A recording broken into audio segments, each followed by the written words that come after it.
Bueno, Chelsea acaba de ganarle hace un par de minutos 2-1 al Palmeiras y por ende lo eliminó en los cuartos de final de este Mundial de Clubes 2025. El equipo de Enzo Maresca, muchachos, logró esta victoria en primer lugar con un golazo de Cole Palmer, que fue el gol con el cual el Chelsea abrió el marcador en el primer tiempo. Más exactamente al minuto 16 de esa primera etapa. Y digo que fue un golazo porque me pareció una acción colectiva muy bien confeccionada por parte de los Blues. Arrancando con Chalobah, que hizo algo que me parece magnífico. Muchas veces hablamos de la importancia que tiene en el fútbol postmoderno el hecho de que los centrales se comprometan de verdad en la salida de juego de un equipo. El hecho de que los centrales no sean reduccionistas, que no simplemente tomen la pelota y traten de encontrar un pase rápido y listo, como para deshacerse del problema, no. Si de pronto el central en cuestión que tiene el balón ve que no hay un pase sencillo de lograr, porque el equipo rival está tapando todas las líneas de pase posibles, bueno, pues lo que se pide es que ese central tenga valentía y comience él a encabezar la salida de juego. Comience él a ser el eje en salida de su equipo. Que se haga cargo, como le dijo por ahí alguna vez Marcelo Daniel Gallardo a Juan Fernando Quintero en un partido de Copa Libertadores. Que tome la responsabilidad, que comience a conducir y que con pelota dominada sea el que haga que su equipo comience a romper líneas. Y bueno, Chalobah hizo precisamente eso. Se desplegó, se proyectó por el carril interno de la derecha, vio que no tenía posibilidad de dar algún pase rápido, entonces él dijo, bueno, yo voy al frente. Y de esa manera pasó al campo del Palmeiras y ya en campo del Palmeiras, como si todo esto no fuese suficiente, acabó levantando la cabeza y metió un pase entre líneas, pero como si fuera un 10, como si fuera un enganche. Y ya entre líneas estaba posicionado Cole Palmer, que había metido un buen desmarque de apoyo para arrastrar la marca de Mikael. Mikael estaba encima de Palmer, pero Palmer sale del área y se lo trae a Mikael a jugar más en espacio abierto, cosa que a muchos centrales no les suele gustar, porque en espacio abierto normalmente los centrales quedan más expuestos a la hora de marcar. En espacios reducidos la marca se facilita. Bueno, el tema es que Cole Palmer, ya para finalizar esta explicación, qué pena si me estoy alargando, tomó la pelota entre líneas luego de ese pase de Chalobah y se deshizo de Mikael en espacio abierto con un simple control dirigido. La llevó hacia un lado, comenzó a enganchar hacia adentro y eventualmente sacó un fierrazo y la puso contra un ángulo. Nada, fue un golazo del Chelsea, gente. Y bueno, Cole Palmer nos dejó ver de nuevo que es un jugador que cuenta con una gran capacidad técnica individual también. Palmer es un crack. Yo entiendo que en el último tiempo ha recibido muchas críticas, tanto de hinchas del Chelsea como de hinchas de la Premier League en general, porque afirman que Palmer ha tenido un marcado decrecimiento en su rendimiento. Dicen que Palmer ya hoy por hoy no es tan influyente ni tan regular como venía siendo en tiempos anteriores. Y yo creo que puede que tengan razón. Palmer hoy por hoy es más un jugador de ciertos baches. Pero de cualquier manera, reitero, es un jugador diferencial que cuando se inspira te cambia la ecuación a favor. Y lo demostró en la final de la Conference League, en donde él fue el hacedor de esa remontada impresionante del Chelsea, y lo demostró hoy contra el Palmeiras, en donde cerró 90 minutos de altísima calidad. Metió un gol y fue una de las figuras del equipo de Enzo Maresca. Lo de Palmer, excelente, magnífico. Y en segundo lugar, el Chelsea, bueno, logró esta victoria con un gol que fue muy raro, ¿no? Un gol que terminó en un autogol, en un gol en contra de Weberton, del arquero del Palmeiras. Pero mi pregunta es, ¿Alguien entendió realmente lo que ocurrió en esa acción? Si alguien lo entendió de verdad, siéntase libre y es más, siéntase invitado a decirlo en la sección de comentarios del video. Y menciono esto porque a mí me ocurrió algo muy particular con ese gol. Y es que en los segundos posteriores al gol, en las primeras repeticiones, mi sensación fue la más obvia. Yo vi que Enzo le filtró un buen pase progresivo a Malo Gusto, que Malo Gusto rompió por izquierda, mandó un centro y la pelota se desvió en Yay. Y claro, yo pensé que ese desvío en Yay había sido un desvío drástico. Yo pensé que había sido un desvío que había cambiado considerablemente la trayectoria de la pelota. Y que había pasado lo típico de que, bueno, como la pelota se desvía en Yay, pues Weberton termina quedando muy pasado y cuando trata de reaccionar, ya el balón está un poco lejos, él mete el brazo, pero accidentalmente la termina clavando en propia puerta. La típica jugada de que el rival patea o centra, el balón se desvía en un defensor y el arquero queda sin respuesta. Así lo interpreté inicialmente, sin embargo, y acá viene lo más importante, en el final del partido yo vi que en la transmisión oficial volvieron a repetir el gol. Pero lo repitieron como desde una toma distinta, desde un ángulo que estaba detrás de Weberton. Y ahí la sensación a mí me cambió. Porque me di cuenta que efectivamente hay un desvío en Yay después del centro de Malo Gusto, pero no fue un desvío ni tan drástico ni tan considerable. La trayectoria de la pelota cambió, pero cambió poco. Y Weberton, cuando le llega el balón, no estaba tan pasado. O sea que podía o meter el manotazo con la derecha para rechazar el balón, o incluso hasta inclinar su cuerpo hacia atrás y atenazar la pelota y quedarse con ella.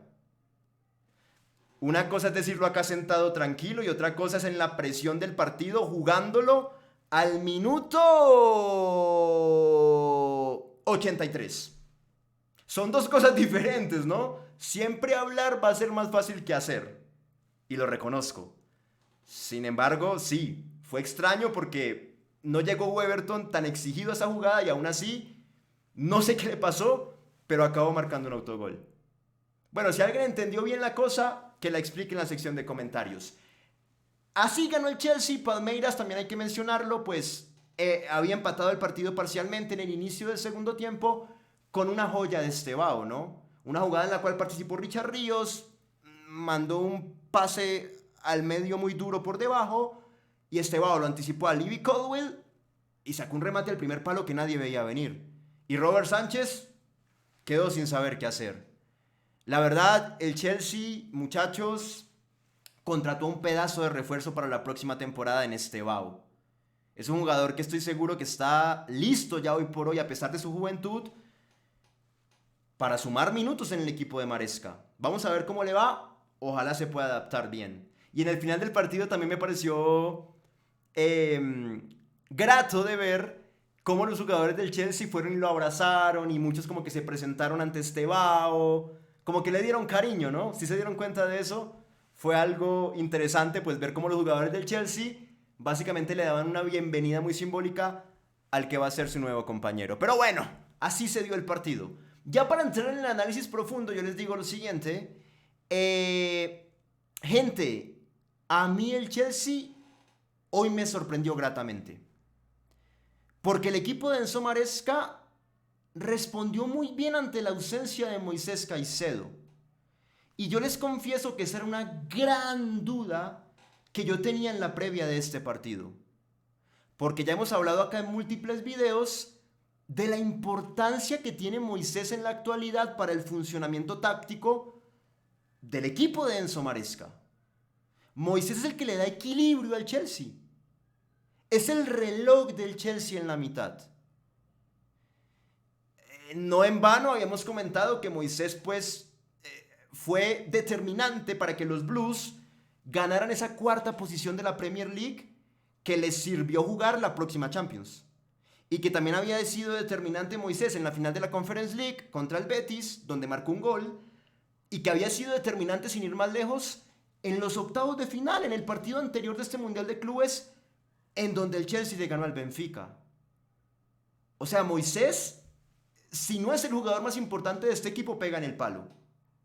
Si no es el más importante, es uno de los 2 o 3 más importantes. Y con respecto a eso no hay discusión alguna. Y claro, no tenerlo a él era algo que generaba una incógnita en el aire. No sabíamos si el Chelsea iba a estar a la altura de las circunstancias frente a ese reto. Y bueno, una vez terminado este partido contra el Palmeiras, nos dimos cuenta que, afortunadamente, el Chelsea sí lo estuvo. Y lo estuvo a partir de el simple hecho de que varios de sus jugadores sacaron la cara. Ya hablamos de Cole Palmer y de lo importante que fue no solamente en el gol, sino en su participación en el segundo gol y en varias acciones ofensivas del Chelsea en este encuentro futbolístico. Pero además de eso también hay que mencionar que Enzo Fernández jugó un partidazo y también en el segundo gol terminó siendo clave y también fue uno de los bastiones para que el Chelsea hoy no sintiera tanto la ausencia de Moisés. El mismo partido, por ejemplo, de Malo Gusto terminó siendo un partido bueno. Y miren que Malo Gusto en los últimos partidos donde había sido titular, por ejemplo en la final de esa Conference League, no había dejado buenas sensaciones. Pero hoy lo volvió a hacer muy bien. Y fue una tercera pieza clave para que el Chelsea supliera la ausencia de Moisés Caicedo. El mismo Andrei Santos, que es un jugador al cual Enzo Maresca nunca se ha animado a darle muchos minutos, a pesar de que todos, creo yo, que consideramos que tiene condiciones. Siempre ha sido un jugador un poco relegado por parte del técnico. Normalmente ahí pues juega Moisés con Enzo, de vez en cuando alterna Romeo Lavia. Incluso hemos visto partidos en los cuales antes de meterlo a Andrei Santos, Maresca prefiere ponerlo a Reece James a jugar por dentro también. Y bueno, en medio de este contexto en donde no estaba Moisés, en donde no estaba Romeo Lavia, en donde no estaba Reece James, pues Andrei tuvo que entrar sí o sí. Y para mí también respondió y cumplió bien con el rol que le era asignado, sobre todo en los primeros 35 minutos de partido. ¿Qué me dicen, por ejemplo, de Joao Pedro, que se calzó la camiseta hace 48 horas, porque hace nada llegó al Chelsea, y ya entró en el segundo tiempo y demostró que pues es mucho más que Delap? La verdad, demostró que es un 9 que se adecua mejor a los circuitos de elaboración del equipo, que sabe cuándo entrar y salir del área, que no es como Delap, porque hoy Delap demostró que iba mucho al choque, quizás en exceso, y la mayoría de veces arruinaba los avances del Chelsea y terminaba generando faltas a favor del Palmeiras. Hasta le sacaron una amarilla y todo. Bueno, Joao Pedro entendió mucho mejor en qué consistía este partido y fue mucho más importante para los intereses colectivos de su equipo. Al final, hasta en el segundo tiempo, cuando el Chelsea termina mejorando al final del partido, en gran parte es por él. Y hasta lo último tuvo un remate por allá durísimo abajo que le atajó Weberton y que por poco se convierte en el tercer gol del partido a favor de los Blues. Cucurella también fue otro que jugó un buen partido. Le tocó por esa banda, primero contra Alan, posteriormente contra Estevao. Contra ambos para mí respondió bien. Entonces sí, en estos jugadores que mencioné se explica por qué el Chelsea resistió un encuentro futbolístico difícil ante un buen rival, a pesar de no contar en el 11 inicial y en general en los jugadores que tenía disponibles para hoy, con Moisés Caicedo, que es probablemente su mejor jugador. No estuvo el Niño Moy, pero los demás sacaron la cara. Y eso está bien, eso es lo que uno espera de un equipo de primer nivel como lo es el Chelsea. Igual les digo algo, ya para finalizar la introducción y comenzar a profundizar en el partido, yo creo que Moisés en cierto momento sí se hizo sentir en su ausencia, sí hizo falta en este partido. ¿Saben cuándo fue? En el inicio del segundo tiempo, cuando el Palmeiras comienza a montarse en el trámite. Ahí el Chelsea todavía ganaba 1-0, pero el equipo de Abel Ferreira, a partir de ajustar ciertas coberturas, a partir de ser más intenso en la presión, a partir de correr y poner, seamos sinceros, le equiparó el partido al Chelsea. Y ahí era como que daba la sensación de que el Palmeiras se montaba un poco en el encuentro, comenzaba a tener mucho más riesgo en comparación del primer tiempo, y el Chelsea como que no estaba cómodo. El Palmeiras, pues sin ir más lejos, en este lapso del partido terminó empatando, porque ahí llegó el gol de Estevao. En esos minutos yo pensé mucho en Moisés, porque en el primer tiempo el Chelsea fue muy superior al Palmeiras. Y Andrés Santos lo estaba haciendo muy bien ahí en el medio campo, con Enzo, con Palmer y con Malo Gusto cuando interiorizaba. Entonces no había tanto lío. No se extrañaba mucho a Moy en ese momento. Pero reitero, cuando el Palmeiras a punta de huevos y de orden táctico defensivo en la presión comenzó a mejorar, yo ahí dije, hermano, Moisés está haciendo falta porque yo sé que Moisés es el tipo de jugador que no permitiría que esto sucediera. Con Moisés en cancha, cuando el rival se comienza a agrandar a partir de correr y poner huevos, Moisés siempre es ese bastión clave que hace que el Chelsea no se deje pasar por encima. Porque a Moisés en ese uno contra uno, a la hora de correr, meter y presionar, vos normalmente no le ganás. Vos podés ser muy picante, podés meter mucho, podés golpear mucho, chocar mucho, pero Moisés también lo hace. Y es de lo mejor que hay en el mundo hoy por hoy en ese aspecto.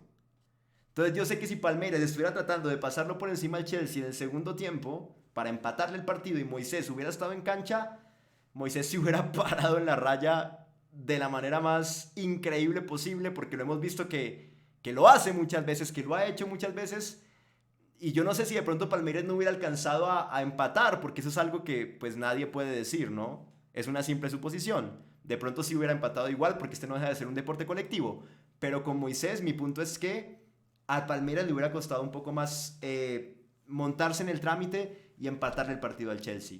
Yo sé que Moisés, si veía que sus compañeros estaban durmiendo y los estaban pasando por encima, los hubiera hecho reaccionar a partir de su simple ejemplo.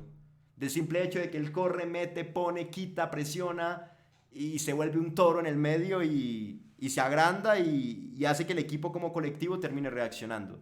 Ahí le extrañamos a Moisés.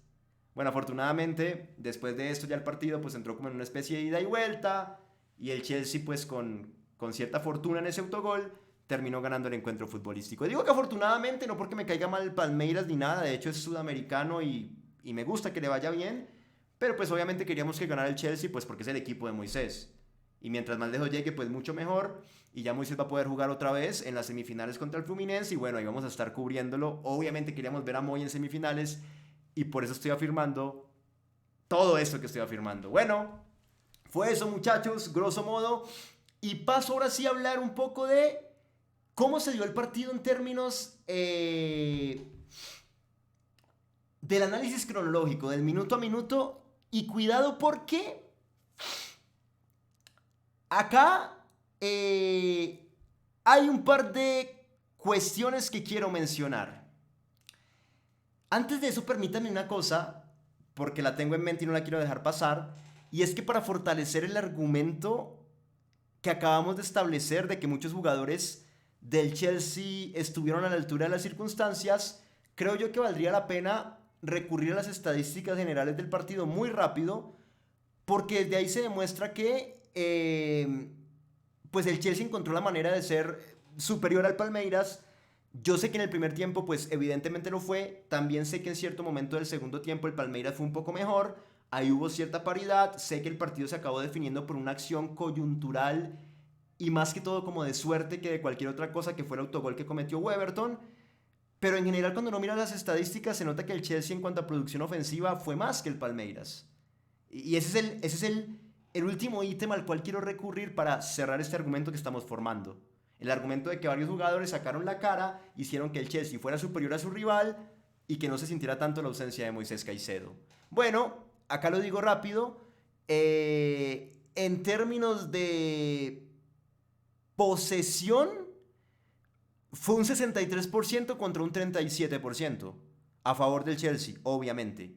Ahí notas que desde la tenencia el que más controló fue el equipo de Maresca. Alguien me puede decir, bueno, Juan Camilo, pero la posesión no siempre es sinónimo de dominio. Y tendría razón esa persona. Hay muchos equipos que se hacen fuertes o tratan de hacerse fuertes a partir de la tenencia, pero no traducen dicha tenencia en oportunidades de gol. Ni en remates al arco rival, ni nada por el estilo. Eso es verdad. Sin embargo, los invito a que pasemos al siguiente ítem, en donde creo que esta tenencia se nota que sí fue traducida en producción ofensiva. Porque en cuanto a tiros totales, Chelsea acabó con 19 y Palmeiras con 7. Estamos hablando de casi el triple a favor de los Blues. Y en cuanto a tiros al arco rival, que para mí es el ítem que más cuenta para hablar de una buena producción ofensiva o una mala producción ofensiva en un equipo, también el Chelsea triplica. Porque Palmeiras se fue con 2 en 90 minutos, uno de ellos evidentemente el gol de Estevao, y el Chelsea se fue con 6. Dos de ellos evidentemente uno de ellos el gol de Cole Palmer, porque el otro gol del Chelsea no fue con un tiro a puerta, fue con un centro de malo gusto y ese no se cuenta allí. Pero de cualquier forma, 6 disparos al arco contra 2 en 90 minutos. Y a eso le sumo que en cuanto a disparos al palo, el Chelsea tuvo 1, Palmeiras tuvo 0, que fue ese disparo que tuvo el equipo de Maresca al final del partido, al 94, con Noni Madueke, ¿no? Una jugada en la que participaron Palmer, Joao Pedro, y Noni fue el que acabó rematando duro. Weberton puso la mano y la pelota se estrelló en el palo. 6 tiros totales contra el arco de Weberton, 1 más, el séptimo contra el palo. Palmeiras solamente 2 contra el arco de Robert Sánchez, ninguno contra el palo. Ahí se habla mucho de, pues, qué tanto llegó un equipo y qué tanto llegó el otro. Siento yo que hubo cierta paridad en el partido, nadie va a negar eso, pero en los momentos de dominio del Chelsea, el Chelsea hizo pesar mucho más ese dominio del juego de lo que lo hizo pesar el Palmeiras en el momento en el cual estaba mandando. ¿Se entiende? Comparando los dos momentos en los cuales ambos dominaron, el Chelsea me parece que impuso más condiciones. Fue más llegador, generó más peligro contra el arco rival. Palmeiras tuvo una genialidad de Estevao, un par de acciones por ahí picantes en el segundo tiempo, con Paulinho en cancha, con Mauricio en cancha, pero pues no fueron más que el Chelsea. Entonces ahí está también el argumento de por qué los Blues acaban ganando un poco este partido. Bueno, paso ahora sí a un análisis cronológico muy rápido. Vamos a hacerlo por ahí en 8 minutos para que el video no quede tan largo. Miren, yo creo que este partido debemos entenderlo a partir de algo muy interesante que ocurrió y que fue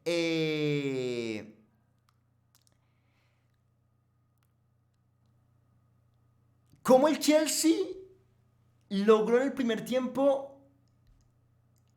dominar el trámite a partir de una mutación táctica en ataque posicional y de ejercer cierta superioridad numérica por los 3 carriles centrales en el medio campo. Y cómo Abel Ferreira supo responder ante esto. Fue inteligente el técnico portugués que dirige al Verdão. Es básicamente una batalla táctica muy buena, en donde Maresca movía ciertas fichas y Abel Ferreira respondía. Dos mentes tácticas chocando y cada una haciendo sus movimientos y generando un mano a mano impresionante. Para mí el partido fue muy interesante desde allí. Para que se entienda, el Chelsea sale con una especie de 4-3-3 al campo de juego como sistema táctico fundamental, pero desde el minuto 1 el equipo de Maresca toma la pelota. Y una vez la toma, el 4-3-3 se convierte en un 3-2-5. Porque el Chelsea en salida de juego ya te dejaba solamente 3 atrás. Malo Gusto se lanzaba al ataque y se iba por completo. Atrás quedaban por ende Chalobah como un stopper por derecha, Levi Colwill como un líbero y Cucurella se quedaba con ellos como una especie de stopper por izquierda. Ya Cucu no tan abierto como lateral, que era su posición inicial en el sistema táctico de 4-3-3, sino que ahora jugaba más como una especie de stopper un poco más interiorizado. En esta versión, en este paso al 3-2-5. Entonces, bueno, en el fondo ellos 3, Chalobah, Colwill y Cucurella. Perfecto. En la mitad se plantaban 2 jugadores que eran Andrei Santos y Enzo Fernández. Ahí jugando a la misma altura y tratando de representar la primera línea de pase para los 3 del fondo. O sea, el objetivo era que cuando los 3 del fondo tuvieran la pelota, descargaran normalmente con Andrei o con Enzo, porque eran los 2 que tenían adelante. Entonces 3 en el fondo, Andrei y Enzo en el medio. Y ya más adelante 5 jugadores a la misma altura, llenando toda la amplitud del campo de juego. Por derecha, Pedro Neto, muy pegado a la raya. Por izquierda, Nkunku, muy pegado a la raya. Y por dentro, 3 jugadores. Cole Palmer, Malo Gusto, que se interiorizaba. Y Delap, que era el 9. Entonces 3 atrás, 2 en el medio, 5 arriba. Y con esa disposición, inicialmente, ojo con lo que les voy a decir, sentía yo que el Chelsea le creaba una superioridad numérica en el medio de 3 contra 2 al Palmeiras. Porque el Palmeiras tenía el doble 5 de Richard Ríos con Emiliano Martínez, el colombiano y el uruguayo. Y no había mucha más ayuda en el equipo de Abel Ferreira, por lo menos en el inicio del partido, para estos dos jugadores. Ellos chocaban cara a cara contra Enzo, contra Andrés Santos, ahí había un 2 contra 2, pero normalmente Cole Palmer, que es un jugador muy sagaz para saber siempre dónde estar parado, venía un poquito ahí cerquita, retrocedía un poquito quizás de la línea de 5 de adelante, de los 5 que estaban más adelantados, los cuales describí ahora, y se convertía en el tercer hombre para generar esa superioridad numérica 3 contra 2. ¿Se entiende? Andrés Santos, Enzo Fernández, Cole Palmer contra Richard Ríos y Emi Martínez. 3 contra 2. Y a partir de eso el Chelsea comienza a hacer la salida de juego y a pasar siempre, sin tanto problema, sin tanto obstáculo, por la mitad de la cancha. En ese 3 contra 2 siempre estaba un tercer hombre libre, que era Cole Palmer, repito. Palmer recibía en la espalda de Ríos, en la espalda de Emi Martínez, y desde ahí comenzaba a hacer estragos. Desde ahí el Chelsea pues tiene una primera llegada con un remate abajo de Cole Palmer precisamente, tiene una segunda con un centro de Malo Gusto y un remate de Enzo, tiene el gol con Cole Palmer, que precisamente Cole Palmer recibe en la espalda de Richard Ríos y Martínez. Ese pase de Chalobah lo recibe allí. Y después se saca de encima a Mikael, que lo había traído como expliqué ahora, y define. E incluso en el gol se nota lo que les estoy diciendo. Cole Palmer recibiendo siempre libre a espalda del doble 5 del Palmeiras, de Ríos y de Emi Martínez. Perfecto. Después hubo otro de Cucurella, un remate que controló Weberton. Después hubo una especie de combinación por dentro entre Andrés Santos, Palmer, Enzo. Y Enzo finaliza con un remate de zurda que controla Weberton. Todo del Chelsea. Y todo a partir de esos actores que estoy describiendo. De la superioridad numérica 3 contra 2 que le ejercía el Chelsea al Palmeiras en el medio campo. Después al 25... un remate de Chalobah de zurda que se va mordido por un lado. Y pasa una cosa como del 20 y pico en adelante, y es que Abel Ferreira, viendo que la apuesta de Maresca estaba funcionando muy bien, lo que hace Abel Ferreira es lo siguiente. El Palmeiras había partido con un 4-2-3-1. Línea de 4 en el fondo. Estaba pues evidentemente Jai, estaba Bruno Fuchs, Mikael y Vanderland. Línea de 4. El doble 5 de Ríos con Martínez. Y adelante eran 4. Abierto por la izquierda, Facu Torres, el uruguayo. Abierto por derecha, inicialmente Alan. Por dentro Estevao como media punta y arriba Vitor Roque como 9. Pero entonces a raíz de lo que estaba pasando, de la soledad y de los superados que estaban siendo Emi Martínez y Richard Ríos, lo que yo veo que hace Abel Ferreira es que Alan, que estaba jugando como extremo por derecha, ya lo mencioné, y estaba yendo contra Cucurella cara a cara, él le dice a Alan, no, vení. Pasa a jugar cerca a Ríos y Emi Martínez, pasa a jugar por dentro y mucho más retrasado. Y deja que Estevao juegue como extremo parado a la derecha encarando a Cucurella. Entonces básicamente el 4-2-3-1 se volvió un 4-3-3. ¿Cuál era el objetivo de retrasarlo a Alan y hacerlo jugar ahí como una especie de interior al lado de Emi Martínez y de Richard Ríos? Pues que le dejaran de hacer la superioridad numérica a estos dos jugadores. Que dejara de darse ese 3-2 a favor del Chelsea y que pasara a ser un 3-3. Claro, ya era Andrés Santos, Enzo, Palmer contra Richard Ríos, Emi Martínez más Alan. 3-3, le equilibró las cargas y desde ahí el Palmeiras comienza a mejorar. Porque ya Cole Palmer no era el tercer hombre que recibiera libre siempre, como en el gol, no. Ya era un 3-3. ¿Cómo responde? Y acá es donde viene lo interesante. Se mueve una ficha de un técnico, el otro responde, el otro vuelve a mover. Es acción y reacción, básicamente. Bueno, ¿qué hace Maresca ante esto? Le interioriza a Malo Gusto. Malo Gusto ya inicialmente estaba yendo por dentro, pero arriba.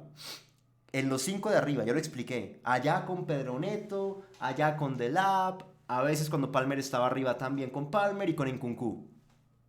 Eso hacía Malo Gusto en el comienzo del partido. Pero una vez ya en el medio estaban 3-3, por lo de Alan que expliqué ahora, bueno, lo que hace Maresca es que le pide a Malo Gusto que siga jugando por dentro, pero más retrasado ya en el medio campo. No allá arriba a la altura de Delap y de Neto y de Nkunku, no. Y lo pone acá, adentro en el medio campo, y con Malo Gusto ahí vuelve a crear una superioridad numérica, en esta oportunidad 4-3. Porque ya estamos hablando de que era Andrés Santos, Enzo Fernández, Cole Palmer y Malo Gusto. Y del Palmeiras solamente estaban quedando Richard Ríos, Emi Martínez y Alan. 4 contra 3. Y ahí otra vez volvió a pasar lo mismo, de que el Chelsea volvió a tener como una especie de segundo aire y se volvió a montar en el partido en el primer tiempo. Y hay una chance clara al minuto 34 con Malo Gusto, que filtra para Delap, que se cae, que asiste a Palmer y Palmer abre a la izquierda para Nkunku y Nkunku patea por arriba. Clarísima, clarísima. Nkunku solo contra Weberton patea por arriba. Ya como que decía uno, el Chelsea ha sido tan superior que el 1-0 se está quedando corto en ese primer tiempo. Bueno, 4 contra 3. En el mediocampo otra vez encontró una forma el Chelsea de volverle a generar esa superioridad numérica al Palmeiras. Y en el cierre del primer tiempo, Palmeiras vuelve a hacer otra cosa que me pareció muy interesante. Y es que Abel Ferreira vuelve a responder. Y lo que hace es que a Facu Torres, que estaba muy abierto como extremo por izquierda, le dice no, anda a jugar también en el medio y muy interiorizado. O sea que ese 4 contra 3 del medio, unítele y establecemos un 4 contra 4. ¿Se entiende? Y otra vez hay paridad numérica. Y otra vez el Palmeiras le equilibra el mediocampo al Chelsea. Ya eran Andrei Santos, Enzo Fernández, Cole Palmer y Malo Gusto contra Richard Ríos, Emi Martínez, Alan y Facu Torres.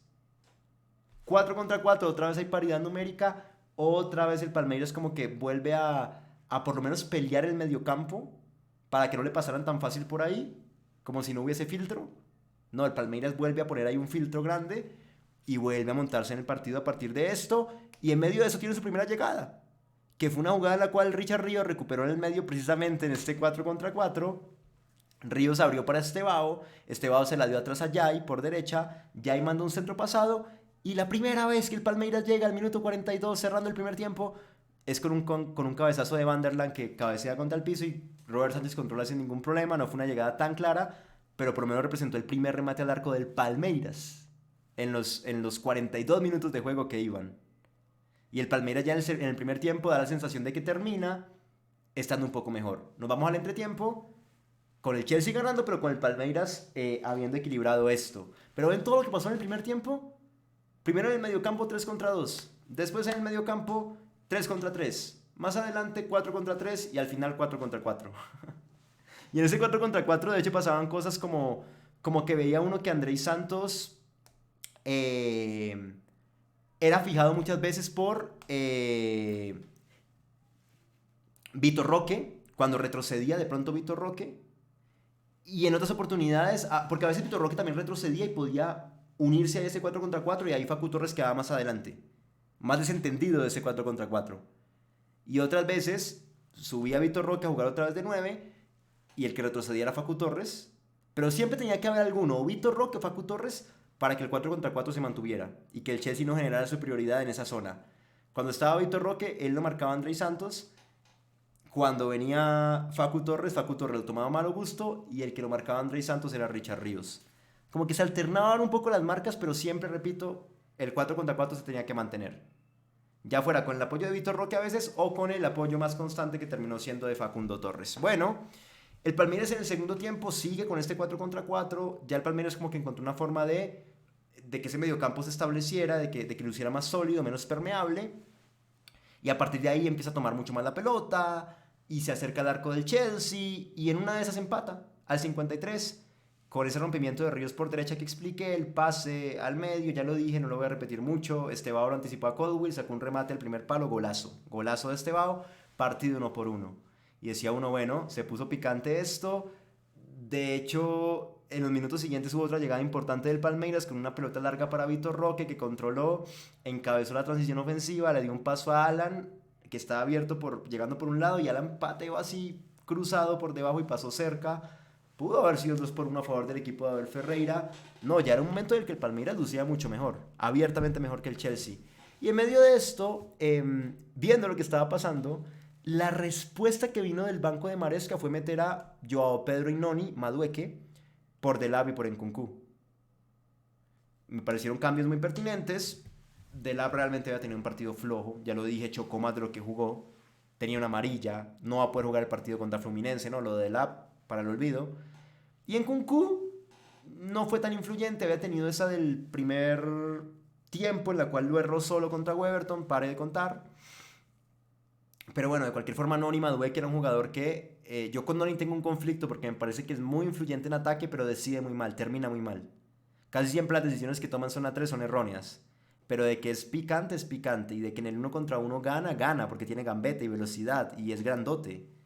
Noni que está a punto de irse al Arsenal, ¿no? Indican los rumores que ya la otra temporada va a ser jugador del equipo de Arteta. Pero de cualquier manera, cambios pertinentes. Y desde esos cambios es como que Chelsea vuelve a pararse un poco a nivel ofensivo. En el Palmeiras entran Paulinho y Mauricio, los dos cambios típicos de Abel Ferreira, que los había metido contra el Inter Miami y le respondieron de maravilla, porque ambos anotaron en dicho partido para empatar 2-2 contra el equipo de Messi. Hizo un gol Mauricio, hizo un gol Paulinho, muy bien. Y Paulinho también lo había metido contra el Botafogo y le dio el gol de la victoria al equipo. O sea que son cambios que él siempre hace porque le funciona muy bien. Acá los hizo para responder ante los dos cambios del Chelsea.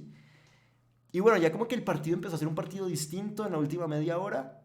Se volvió más un partido de ida y vuelta. Ambos como que refrescaron el frente de ataque. Chelsea con Madueke y Joao Pedro. Palmeiras con Mauricio y Paulinho.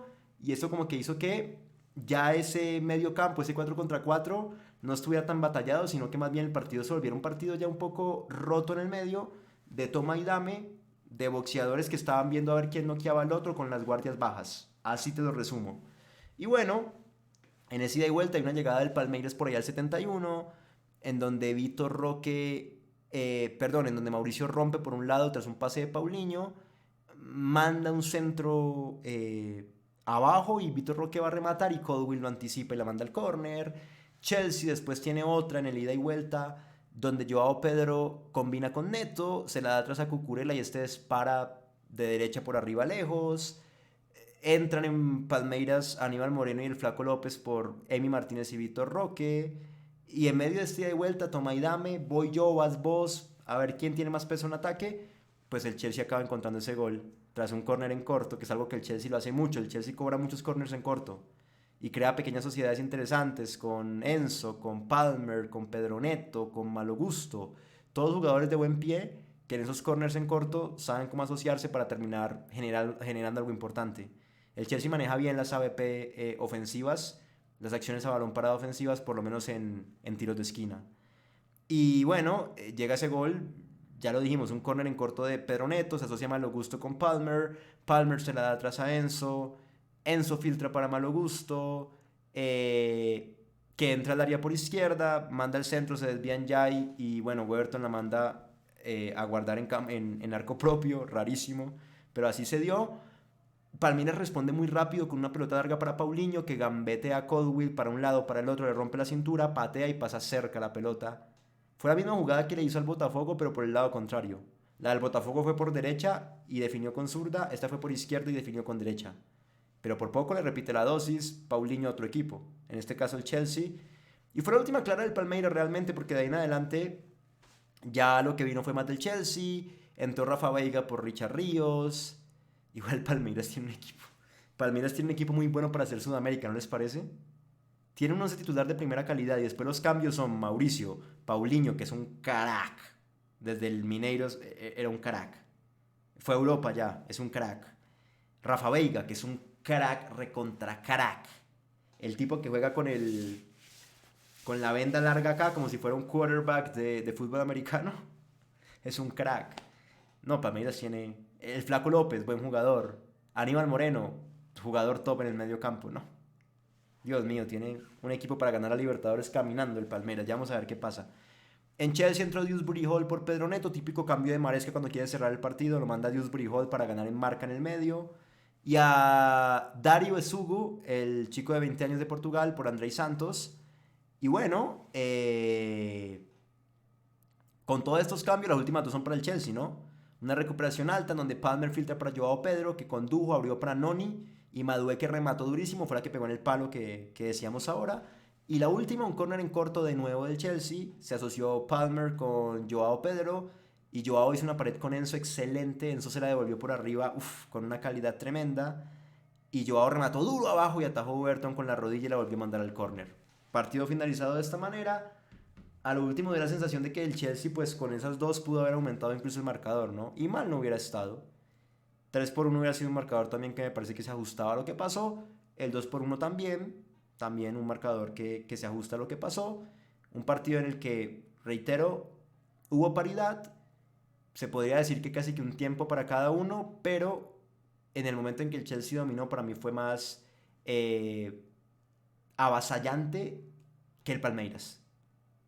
Si bien ambos marcaron un gol en sus tiempos de dominio, para mí el Chelsea jugó un poco mejor y pues ahí se acabó como de alguna manera confeccionando esta victoria, más allá de que el triunfo se dio al final con un acto un poco de suerte, un autogol del arquero rival, eso casi nunca pasa, pero en este partido pasó. Pero de cualquier forma, siento que la victoria del Chelsea estuvo bien, pues no fue que fuera una victoria de casualidad, de suerte o poco merecida, no. De acuerdo a lo que hizo en los primeros 35 minutos de partido, estuvo bien la victoria y de acuerdo a lo que hizo al final con Joao Pedro en cancha, con Noni en cancha, con Madueke en cancha, pues también estuvo bien. Me parece que en esos últimos minutos no dominó tanto como en el primer tiempo, pero supo, en ese toma y dame, con el partido muy roto en el medio, supo tener un frente ofensivo fresco que generó peligro contra el arco de Weberton. Y ahí se justifica un poco la victoria. Sin Moisés, sin el mejor jugador del equipo, pero bueno, avanzando a semis en donde va a enfrentar al Fluminense de John Arias, de Germán Cano, de Renato Portaluppi, un equipo que también va a dar pelea. Eso no va a ser cosa fácil y ahí estaremos, si Dios quiere, cubriendo dichas semifinales. Nos vemos entonces en un próximo análisis. Gracias por llegar hasta acá. Suscríbanse al canal de YouTube. Síganme por favor en la cuenta de Facebook. Denle un like a este video. Las personas que quieran y tengan la capacidad económica podrían donar $1 para este canal. Esa donación la agradeceríamos de todo corazón. Se puede hacer por Patreon o por YouTube. Cualquiera de las dos vías es más que válida. Si lo quieren hacer por Patreon, acá en la sección de comentarios dejo el link, el enlace de dicha plataforma para que vayan allá, hagan clic y cumplan con la donación. Y si lo quieren hacer por YouTube, es acá abajo en YouTube, en la misma plataforma de YouTube, en la misma aplicación. A la derecha, donde hay una pequeña pestaña con el signo monetario, con la S de dinero, hacen clic allí y en 10 o 15 segundos cumplen con esa donación y también nos ayuda un montón, así que lo agradezco de todo corazón. Por último, síganme en TikTok, que es una plataforma que estoy utilizando cada día más, en la cual hemos estado subiendo muchos videos y que ha estado creciendo de manera impensada. He subido videos de Pacho, de Moy y les ha ido muy bien a todos. Así que síganme por allá donde aparezco como juancamilocastillo.tv. Así me pueden encontrar en TikTok. Gracias por seguirme en esa plataforma y nos vemos entonces en un próximo análisis de este Chelsea de Moisés Caicedo. Gracias.